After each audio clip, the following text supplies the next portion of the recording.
Welcome to India Today's Buzz Around the World. United Kingdom's Indian origin Home Secretary Suella Braverman unveiled new plans to end child sexual abuse, after a number of reports into grooming gangs exploiting young girls.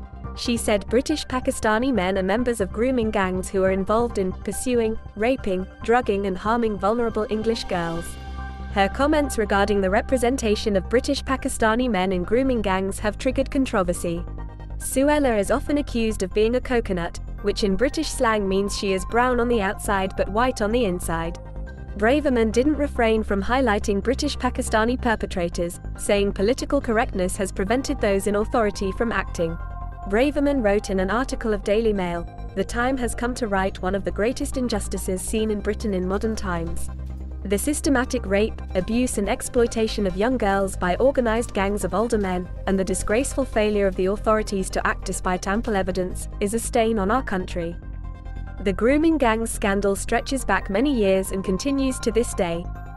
During last year's Conservative leadership contest, Rishi Sunak pledged that if he became Prime Minister he would make stamping out grooming gangs, and justice for their victims, a personal priority. The government will now make good on that promise. Braverman was referring to what are called the Pakistani grooming gangs in UK. These refer to a group of men of Pakistani origin who have been involved in the organised sexual abuse and exploitation of young girls, mainly of white British or Sikh heritage, in the UK. The abuse often takes the form of grooming, in which the men befriend and manipulate young and vulnerable girls, using drugs and alcohol to coerce them into sexual activity, often in exchange for gifts or money. The grooming gangs typically target girls who are from dysfunctional families, have a history of abuse, or are in care. They befriend them and gain their trust before subjecting them to sexual exploitation, which often includes gang rape, physical abuse, and threats to their families if they try to escape. The girls are often too afraid to report the abuse to the authorities or ignored when they do. The issue of Pakistani grooming gangs has been highly controversial and has led to heated debate about the intersection of race, religion, and crime in the UK. Critics argue that the gangs are a result of cultural differences and that the Pakistani community has not done enough to address the issue. Supporters of the Pakistani community argue that the issue is not specific to one community and that the problem is being used to stigmatize and demonize Pakistani men. According to multiple media reports, these gangs have been operating in the UK for decades, with the first cases coming to light in the early 2000s.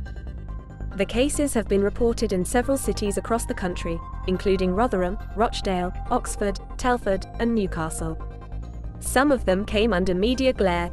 Rotherham child sexual exploitation scandal that happened between 2010 to 2013. A report by Professor Alexis Jay found that approximately 1,400 children were sexually exploited in Rotherham between 1997 and 2013, mostly by gangs of men of Pakistani origin.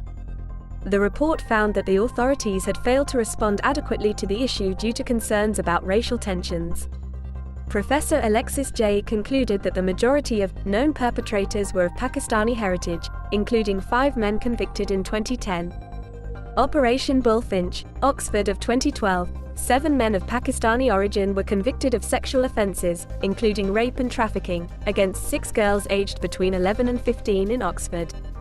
The men were sentenced to a total of 95 years in prison. Rochdale child sex abuse ring of 2012, 9 men of Pakistani and Afghan origin were convicted of offences including rape and trafficking against girls as young as 13 in Rochdale. The men were sentenced to a total of 77 years in prison. Operation Sanctuary Scandal, Newcastle in 2017.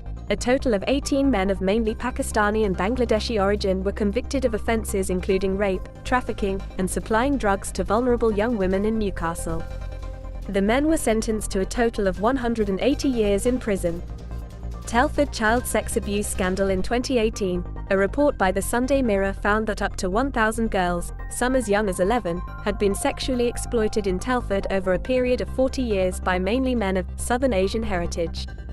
The report found that authorities had failed to respond adequately to the issue due to concerns about political correctness.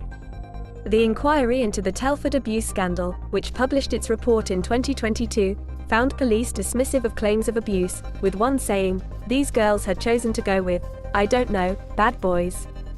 There has been criticism of the response of law enforcement agencies to grooming gangs, with some arguing that the authorities have been slow to respond to the issue, or have been reluctant to investigate cases due to concerns about political correctness or the potential for racial tensions.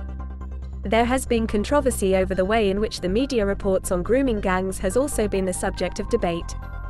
Some critics argue that the media has sensationalized the issue, and has focused too heavily on the ethnic and religious backgrounds of the perpetrators, which could contribute to negative stereotypes and increase tensions between communities. But now, after 30 years of simmering of this issue, the topic has taken center stage, with leaders who are children of immigrants are now spearheading the action against it. Do tell us what you think about this video in the comments section, and for more news updates, subscribe to India Today.